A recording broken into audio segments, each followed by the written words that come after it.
और एक बेहद अहम खबर, फिनलैंड के बॉर्डर पर अब ठीक वही हालात बन रहे हैं जिस तरह के पिछले साल यूक्रेन के बॉर्डर पर बनते दिखाई दिए थे। रूस फिनलैंड बॉर्डर पर अपनी ताकत बढ़ा रहा है, दूसरी तरफ फिनलैंड में खौफ बढ़ने लगा है और यहां तक कि लोगों में दहशत पैदा हो गई है। रूस फिनलैंड के बीच की जो तनाव खाई है वो लगातार बढ़ती जा रही है।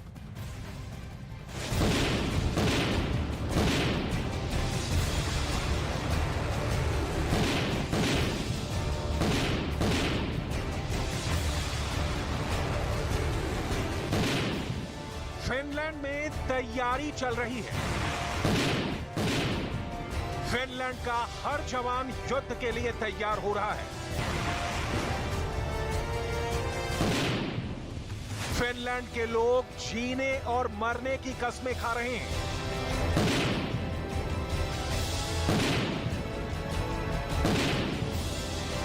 फिनलैंड के एक एक जवान ने रूस के खिलाफ अंतिम सांस तक लड़ने का वादा किया है। फिनलैंड के बड़े बड़े जनरल अपने जवानों की ताकत का परीक्षण कर रहे हैं। फिनलैंड के नए प्रधानमंत्री अपनी सेना और सुरक्षा को लेकर बहुत पैनी निगाह रख रहे हैं और फिनलैंड के लोग बहुत बुरी तरह घबराए हुए हैं। फिनलैंड में हर किसी की जुबान पर यह सवाल है कि क्या पुतिन फिनलैंड का वही हाल करेंगे जो यूक्रेन का किया है।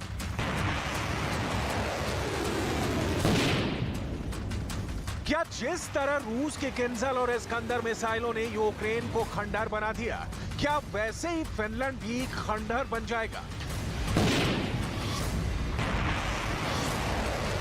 क्या कादिरव के खूंखार लड़ाके और वैगनर की बेरहम ब्रिगेड अब फिनलैंड के चप्पे चप्पे को बूचा बूचा बनाने की तैयारी कर रही है।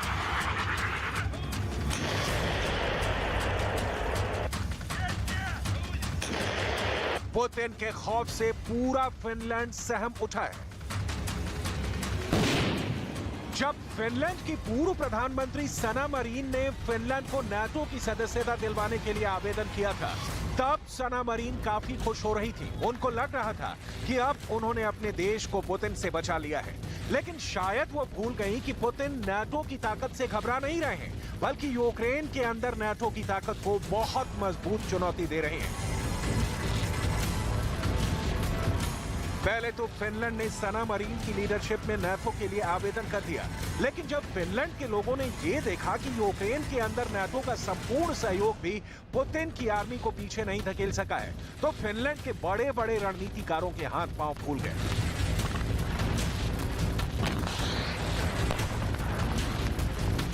फिनलैंड के बड़े बड़े जनरलों के माथे पर पसीने आ गए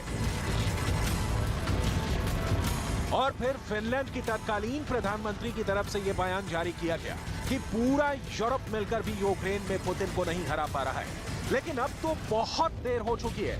पुतिन ठान चुके हैं। पुतिन का क्रोध आसमान को छू रहा है। पुतिन ने फिनलैंड को चेतावनी पहले ही जारी कर दी थी। पुतिन ने फिनलैंड को मौका पहले ही दिया था। रूस के साथ आ जाओ, नाटो के साथ जाओगे तो रूस पहले जांच करेगा कि खतरा कितना बड़ा है और फिर कोई एक्शन लेगा। पुतिन के आदेशों का पालन शुरू हो चुका है। फिनलैंड के बॉर्डर को दहलाने का पूरा सिस्टम तैयार किया जा रहा है। फिनलैंड ने अपनी सुरक्षा के लिए वॉर एक्सरसाइज शुरू कर दी है। ऐसा लग रहा है कि जैसे यूरोप में युद्ध का दूसरा दरवाजा खुल गया है।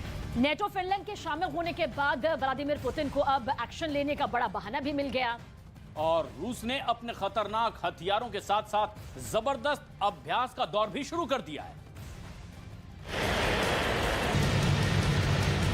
पुतिन की आर्मी ने फिनलैंड के बॉर्डर के पास बहुत बड़े युद्धाभ्यासों का दौर शुरू कर दिया है।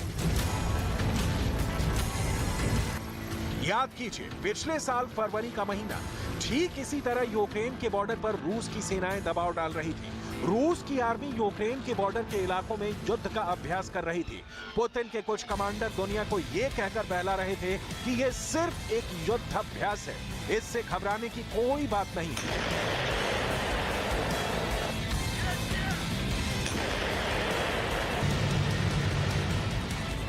लेकिन पुतिन के दिमाग में पहले ही सारी रणनीति बन चुकी थी। अचानक पुतिन की आर्मी यूक्रेन में घुस गई और यूक्रेन के अंदर कोहराम मच गया।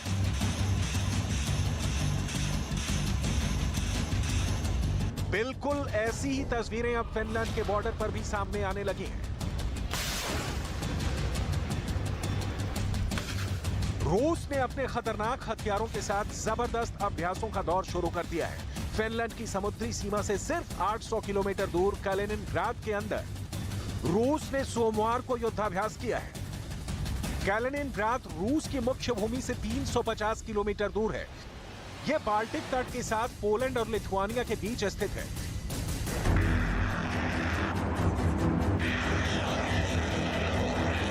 कैलिनिनग्राद में हुए इस खतरनाक युद्धाभ्यास के दौरान रूस की तीनों सेनाओं ने हिस्सेदारी ली। फिनलैंड के बॉर्डर के पास रूस अपने एयर सपोर्ट को टेस्ट कर रहा है, जमीनी हमलों का अभ्यास कर रहा है, बम धमाके कर रहा है, पैदल सेना के वाहनों का इस्तेमाल हो रहा है। रूस समुद्र के किनारे युद्धपोतों को भी एक्टिव कर रहा है। रूस के रक्षा मंत्री और पुतिन के खासम खास सर्गेई शोइगु ने एक बैठक में रूस के आर्मी जनरलों से कहा कि फिनलैंड का नाटो में शामिल होना संघर्ष के एक महत्वपूर्ण विस्तार के जोखिम को पैदा करता है, लेकिन ये यूक्रेन में रूस के विशेष सैन्य अभियान के परिणाम को प्रभावित नहीं करेगा। रूस के रक्षा मंत्री का यह बयान साफ दिखाता है कि फिनलैंड ने घर बैठे तबाही मोल ले ली है। पुतिन शायद इसको भी एक बड़े मौके की तरह से देख रहे हैं। अखंड रूस के अपने सपने को साकार करने में पुतिन ने पूरी जान लगा दी है और अब उनको फिनलैंड पर जंग थोपने का बहाना भी खुद फिनलैंड ने ही मुहैया करवा दिया है।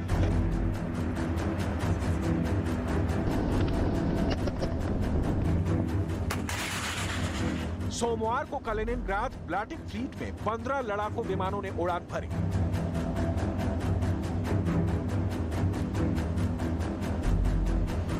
रूस के मिसाइलों और तोपों की फायरिंग और बमबारी से कैलिनिनग्राद गूंज उठा।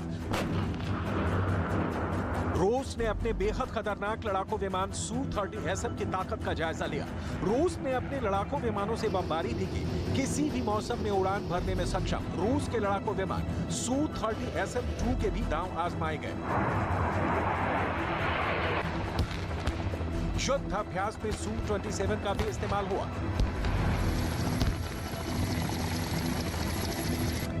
दुनिया उस वक्त चौंक गई जब प्रशिक्षण के मैदान में से तटीय क्षेत्रों में 100 किलो से 500 किलो वजन तक के बम गिराए गए। सिर्फ यही नहीं, मार्च के आखिर में रूस ने अपना सबसे कारगर एयर डिफेंस सिस्टम S-400 को भी मैदान में उतार दिया था। रूस की आर्मी ने अपने S-400 को भी फायर किया। S-400 की मिसाइलों की आवाज ने फिनलैंड को थर्रा दिया।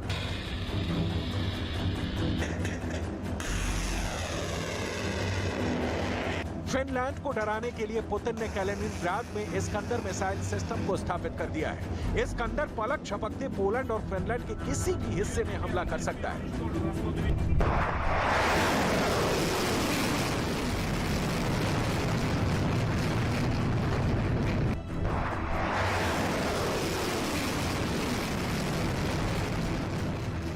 नाटो पहले ही कह चुका है कि कैलिनिनग्राद की लोकेशन बहुत ज्यादा अहम है और अगर यहां से रूस हमला कर देता है तो पोलैंड और फिनलैंड को बचा पाना आसान नहीं होगा।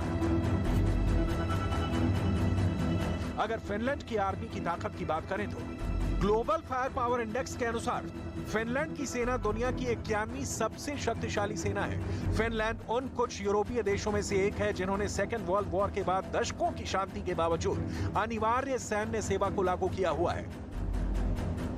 फिनलैंड में हर साल करीब 21,000 नई भर्तियां होती हैं। यहाँ सैन्य सेवा की अवधि 180 से 362 दिन तक होती है। 1994 से महिलाएं भी फिनलैंड की सेना में भर्ती हो रही हैं। फिनलैंड की रिजर्व कोर में 2,80,000 सैनिक शामिल हैं। फिनलैंड की आबादी 55 लाख है और फिनलैंड में 17 से 60 साल की आयु के करीब 9 लाख लोग हैं। जरूरत पड़ने पर ये 9 लाख लोग भी सेना में शामिल हो सकते हैं। सिर्फ 55 लाख की आबादी वाला फिनलैंड रूस के लिए आसान शिकार हो सकता है। 10 20 लाख से ज्यादा तो पुतिन ने अपने देश के अंदर पिछले साल ही सैन्य भर्तियां की हैं, जिनको यूक्रेन के मोर्चे पर युद्ध का अनुभव भी दिलवाया गया है।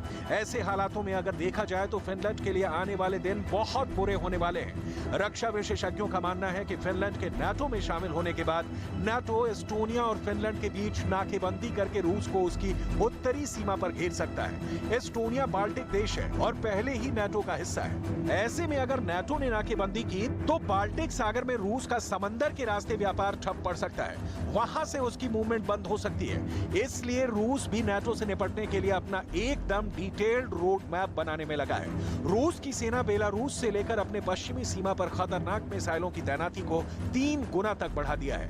रूस का दावा है कि ये मिसाइल यूनिट 1 घंटे में 400 से भी अधिक मिसाइल फायर कर सकती है, जिससे यूक्रेन की 95% धरती तबाह हो सकती है। बात बिल्कुल साफ है, पुतिन के दिमाग में इस वक्त 2 बातें चल रही हैं। सबसे पहली बात यह कि फिनलैंड पर दबाव डालना है और दूसरी बात फिनलैंड के मोर्चे को संभालते हुए यूक्रेन में लड़ाई कमजोर नहीं होने देनी है।